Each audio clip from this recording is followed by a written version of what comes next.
What if the greatest crisis in our global financial system isn't inflation, interest rates, or government debt, but something far older, far deeper, something moral?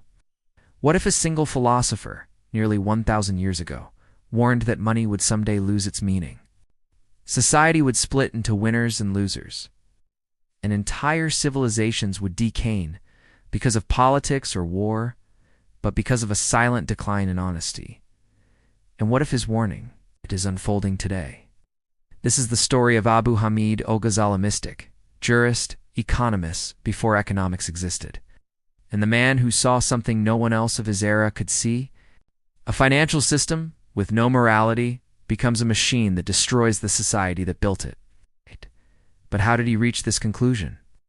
And why do modern economists, bankers, and philosophers keep rediscovering over and over the same warnings he gave nearly a millennium ago? Today we put the pieces together. To understand Al-Ghazali's insights into money, we must go back to the Islamic Golden Age, a world bustling with trade, science, and wealth. From Baghdad to Cairo, from Samarkand to Andalusia, money flowed through the largest economic network on earth. Caravans carried silk, spices, metals, medicine. Empires issued coins of silver, gold, and copper. Merchants relied on sukuk, bills of exchange, and early forms of checks. It was the closest thing to a globalized economy the medieval world had ever seen. Yet beneath the prosperity, something darker was happening. Coin impurities, economic fraud, debasement of currency, unfair business contracts. A widening gap between elites and the poor. Sound familiar? And this is where Al-Ghazali enters the story not as an economist, but as a scholar trying to answer a deeper question. What makes a society righteous? And can money ever be separated from morality? The answers he found shocked him, and would soon shock the empire itself. But to understand his conclusions, we must start at the beginning, before he became the proof of Islam. Before he became one of the greatest thinkers in human history, because everything he believed about money came from something he witnessed in his own life. 1. Origins: the rise of a restless scholar. Al-Ghazali was born in 1058 CE in Tuz. In present-day Iran era of political chaos but intellectual explosion. As a young prodigy, he studied law, philosophy, and logic, mastering each with uncanny speed. His brilliance pushed him into the spotlight, earning him a prestigious teaching position at the Nizamiya of Baghdad, the Harvard of the medieval world. But inside this world of power and fame, something felt wrong. He saw elites manipulating religious law for profit, merchants bending ethics for gain, politicians using wealth to buy respect, scholars being paid to justify economic exploitation. This environment planted the seeds of a question that would define his life. Can a society built on moral shortcuts ever survive, no matter how wealthy it becomes, and soon? That question would lead him into conflict with the very foundations of medieval economics. As he wrote his magnum opus, Ihya Ulum al-Din, Al-Ghazali dove into a topic many scholars ignored: how money affects the soul and how the soul affects the economy. Made 3 revolutionary ideas centuries ahead of their time. Claim number 1. Money is a moral agreement. He argued that money is not valuable on its own. Gold and silver only work because people trust them. Remove trust and money collapses. This was the same insight that modern economists like Keynes, Friedman, and Mises would echo centuries later. But Al-Ghazali saw it first. Claim number 2. Fraud in trade is a form of moral corruption. He attacked unfair pricing, hoarding market manipulation, tampering with weights and measures, currency debasement. These weren't just economic sins. To Al-Ghazali, they were spiritual diseases. Fraud poisoned markets. Yes, but more importantly, it poisoned hearts. Claim number 3. Wealth that circulates builds societies. Wealth that concentrates destroys them. This was radical. He argued that when money is locked in the hands of a few, 2 things happen. The rich become insulated from reality. The poor lose their dignity and opportunity. Together, he wrote, these form the beginning of the downfall of civilizations.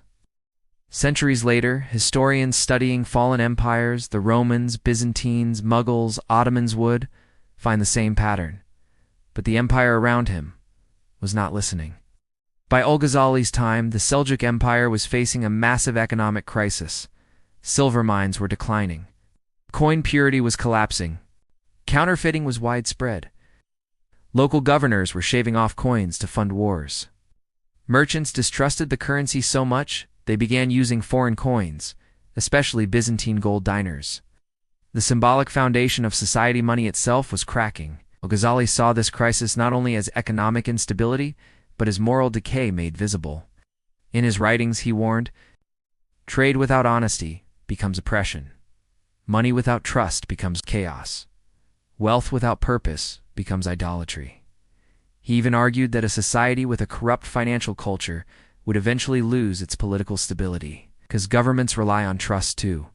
Yet here's the twist. He wasn't just criticizing merchants or rulers. He was criticizing the entire mindset of society, a mentality that put short-term profit over long-term justice. This is where his ideas turned revolutionary. Al-Ghazali's warnings were not taken seriously, at least not by the elites who controlled the empire's wealth. The empire continued, debasing currency, allowing corrupt trade practices, tolerating monopolies, and hoarding accumulating state debt, widening the wealth gap as trust eroded. Regions broke away. Local governors minted their own coins. Markets froze. Merchants fled. Political factions fought for control. Economists today would call this a trust collapse, the same phenomenon seen before the Great Depression. After the 2008 crash, and during modern hyperinflations, the Seljuk Empire would eventually fracture into smaller states. And though many factors caused its decline, wars, dynastic struggles, foreign invasions, Al-Ghazali saw something deeper. Civilizations don't fall from the outside first, they fall from the inside. As crisis deepened, rulers tried several solutions that we would instantly recognize today. Fix number 1. Printing more money in medieval terms. Debasing coins result. Inflation, distrust, economic instability. Fix number 2. Forcing price controls result.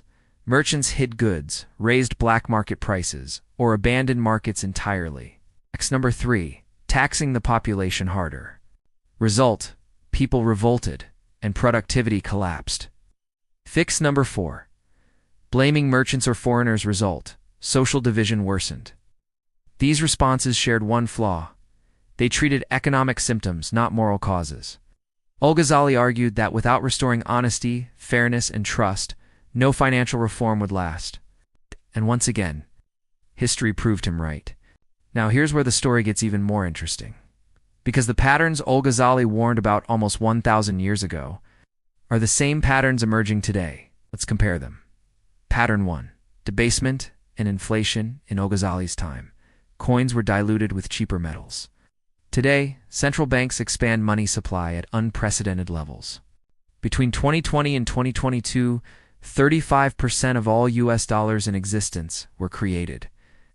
The EU, UK, Japan, and many others followed similar paths. Al-Ghazali would say, when money expands faster than trust, society enters moral danger. Pattern 2. Wealth concentration in some medieval cities. Elites controlled over 50% of wealth. Today, the top 1% owns 44% of global wealth. Meanwhile, 60% of workers live paycheck to paycheck. The same imbalance that weakened the Seljuk economy is appearing again. Pattern 3. Financial systems detached from morality. Al-Ghazali warned that whenever money becomes a self-justifying force, a system where profit is the only language, corruption becomes inevitable. Modern parallels? 2008 financial crisis, fraud and banking, money laundering, predatory lending, speculative bubbles, corporate manipulation, each echoes his central belief. When money stops serving people, people start serving money.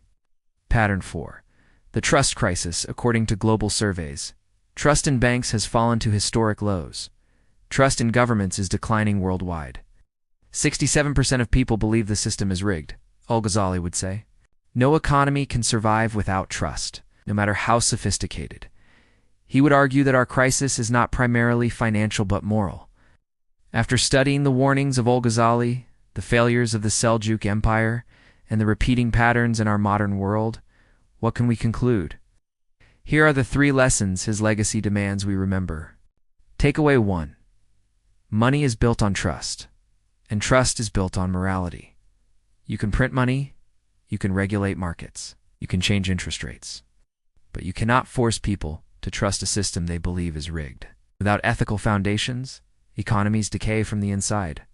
Takeaway 2. Financial corruption is never just economic. It becomes social decay, political instability, broken institutions. Cultural division, Al-Ghazali believed. The collapse of morality always precedes the collapse of civilizations. Takeaway 3. A stable society requires a balance between wealth and fairness, not equality balance, not charity justice. A society where wealth circulates is alive. A society where wealth concentrates becomes brittle. Al-Ghazali believed fairness was not idealism, it was self-preservation. And so, we end with a question Al-Ghazali would ask if he were alive today. Do we control money, or does money now control us? History shows that every time wealth loses its moral compass, nations stumble. Every time trust collapses, economies follow, and every time short-term gain replaces long-term fairness, civilizations pay the price. The patterns are old, the warnings are ancient, but the consequences are always new. If we want a financial system that lasts not just decades, but centuries, we must rebuild the moral foundation beneath it, not through force, it's not through fear, but through honesty, fairness, and responsibility. The same virtues Al-Ghazali believed could save a society 1,000 years ago. Maybe the same virtues that save ours. If you found this story eye-opening and you want more deep dives connecting history, economics, and the hidden forces shaping our world, subscribe, leave a comment, and share this video with someone who still believes money is just money. Because as Al-Ghazali taught us, money is never just money. It is a mirror reflecting who we really are.